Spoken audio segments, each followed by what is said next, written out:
AP CM Chandrababu ఇవాళ Singapore వెళ్లనున్నారు. పెట్టుబడులే లక్ష్యంగా చంద్రబాబు బృందం 6 రోజుల పాటు పర్యటించనుంది.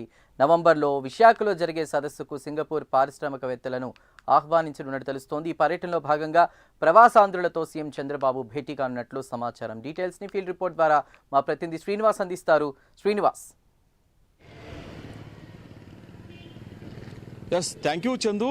ఏదైతే ఆంధ్రప్రదేశ్ రాష్ట్ర ముఖ్యమంత్రి చంద్రబాబు నాయుడు సింగపూర్ పర్యటనకు బయలుదేరి వెళ్తున్నారు. ఆయన ఈరోజు రాత్రి 11 గంటల ప్రాంతంలో కూడా హైదరాబాద్ శంషాబాద్ ఎయిర్పోర్ట్ నుంచి కూడా ముఖ్యమంత్రి చంద్రబాబు నాయుడు సింగపూర్ పర్యటనకు బయలుదేరి వెళ్తున్నారు. ఆయన రేపు ఉదయం 6:30 గంటల ప్రాంతంలో సింగపూర్ చేరుకుంటారు.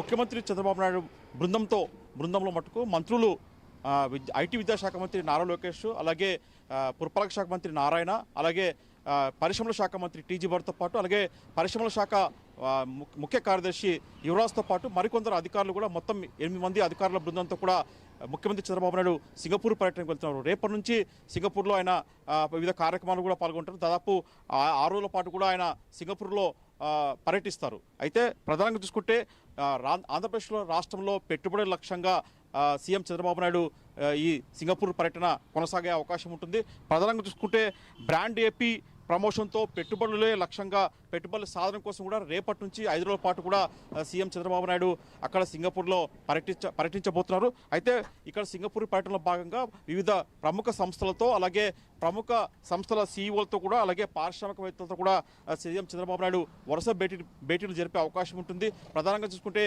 ఏదైతే కూటమి సర్కారు అధికారంలోకి వచ్చాక ప్రధానంగా రాష్ట్రాన్ని అన్ని రంగాల్లో అభివృద్ధి చేసే విధంగా కూడా, అంటే విజన్ 2047 లక్ష్యంగా కూడా రాష్ట్రాన్ని అభివృద్ధి చేసే దిశగా కూడా ముఖ్యమంత్రి చంద్రబాబు నాయుడు ప్రతి అడుగు వేస్తున్నారు. ఇందులో భాగంగానే ఈరోజు ఇటీవల దావోస్ పర్యటించారు. ఇప్పుడు కూటమి సర్కార్ అధికారంలోకి వచ్చాక సీఎం చంద్రబాబు నాయుడు ఆధ్వర్యంలో రెండోసారి విదేశీ పర్యటన కొనసాగబోతుంది.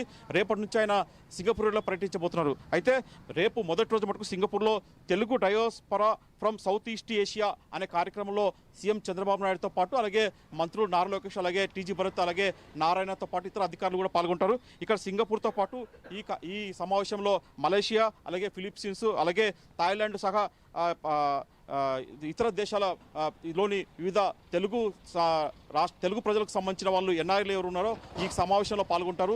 అక్కడ విదేశాల్లో కూడా, అంటే సింగపూర్ కావచ్చు, అలాగే ఇండోనేషియా కావచ్చు, ఫిలిప్పీన్స్ కావచ్చు, ఇలాంటి దేశాల్లో అక్కడ మనకు తెలుగు రాష్ట్రానికి సంబంధించి కూడా ఏదైతే అక్కడ పారిశ్రామికంగా అభివృద్ధి చెందారో పెద్ద పెద్ద పారిశ్రామికవేత్తలు ఉన్నారో వాళ్ళందరూ కూడా ఈ సమావేశంలో పాల్గొంటారు. వాళ్ళందరూ కూడా సీఎం చంద్రబాబు నాయుడు రాష్ట్రంలో పెట్టుబడులు పెట్టాల్సిందిగా ప్రత్యేకంగా ఆహ్వానించబోతున్నారు.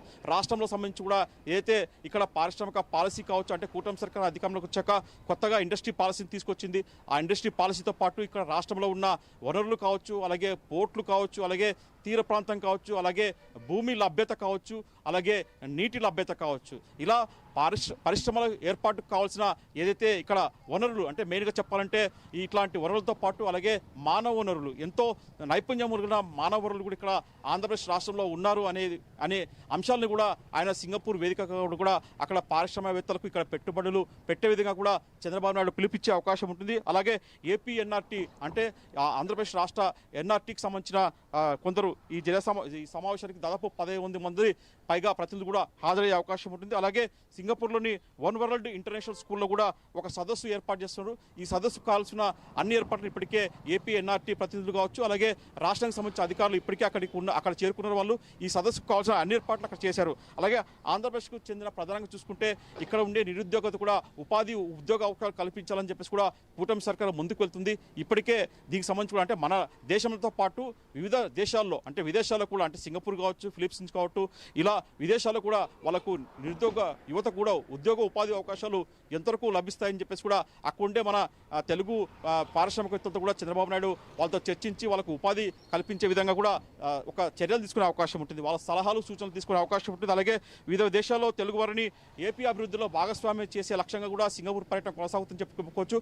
ఎందుకంటే మన రాష్ట్రాలకు చెందిన తెలుగు పారిశ్రామికవేత్తలు విదేశాలు కూడా పెద్ద ఎత్తున కూడా పరిశ్రమ స్థాపించి వాళ్ళు అభివృద్ధి అభివృద్ధి చెందారు. వాళ్ళంతా కూడా సొంత రాష్ట్రంలో పెట్టుబడులు పెట్టే విధంగా కూడా చంద్రబాబు నాయుడు వాళ్ళని ప్రత్యేకంగా ఆహ్వానించే అవకాశం ఉంటుంది. అలాగే రాష్ట్ర ప్రభుత్వం, కూటమి ప్రభుత్వం, ముఖ్యంగా సీఎం చంద్రబాబు నాయుడు ఎంతో ప్రతిష్టాత్మకంగా P4 కార్యక్రమం చేపట్టారు. ఈ P4 కార్యక్రమం ఏదైతే ఉద్దేశం ఉందో, అంటే పేదలను ఏదైతే సమాజంలో ఒక ఉన్నత స్థాయికి ఉన్న వ్యక్తులు P4 భాగంలో భాగంగా పేద ప్రజలను, ఒక మధ్యతరగతి, సామాన్య మధ్యతరగతి ప్రజలను వాళ్ళ కష్టాలు నెరవేర్చే దిశగా ఈ P4 కార్యక్రమాన్ని జీరో పావర్టీ కింద కూడా సీఎం చంద్రబాబు నాయుడు చేపట్టారు.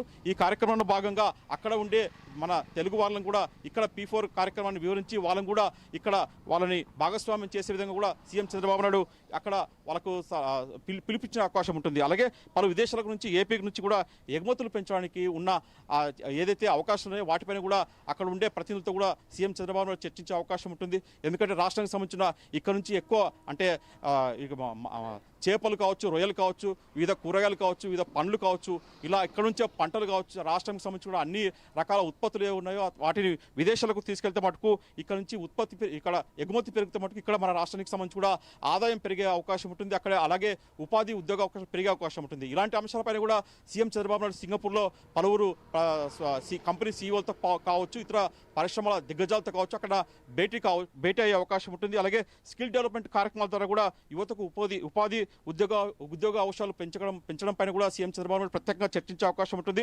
అలాగే స్పోర్ట్స్ కావచ్చు సహా మౌలిక వసతులు, లాజిస్టిక్ కేంద్రాలు ఎక్కడైతే సింగపూర్లో ఉన్నాయో వాటిని కూడా సీఎం చంద్రబాబు నాయుడు స్వయంగా పరిశీలించే అవకాశం ఉంటుంది.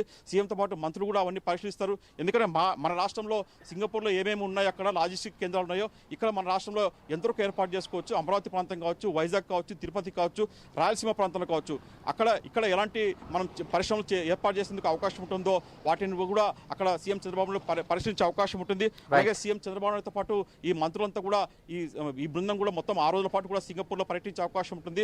కేవలం మన రాష్ట్రాన్ని పారిశ్రామికంగా అభివృద్ధి చెందే లక్ష్యంతోనే కూడా సీఎం చంద్రబాబు నాయుడు సింగపూర్ పర్యటన కొనసాగుతుందని చెప్పుకోవచ్చు. ముఖ్యంగా చూసుకుంటే విశాఖలో వచ్చే నవంబర్ 8వ తేదీ కావచ్చు, మరొక తేదీ కావచ్చు, అక్కడ ఒక పెద్ద సదస్సు జరగబోతుంది. ఆ సదస్సుకు సింగపూర్తో పాటు ఇతర దేశాలకు చెందిన సంస్థల సీఈఓలు కావచ్చు, పరిశ్రమ వ్యాపారవేత్తలు కావచ్చు, వాళ్ళందరినీ కూడా ఇక్కడికి విశాఖకు పిలుపునిచ్చి రావాలని ప్రత్యేకంగా సీఎం ఆహ్వానించే అవకాశం ఉంటుంది.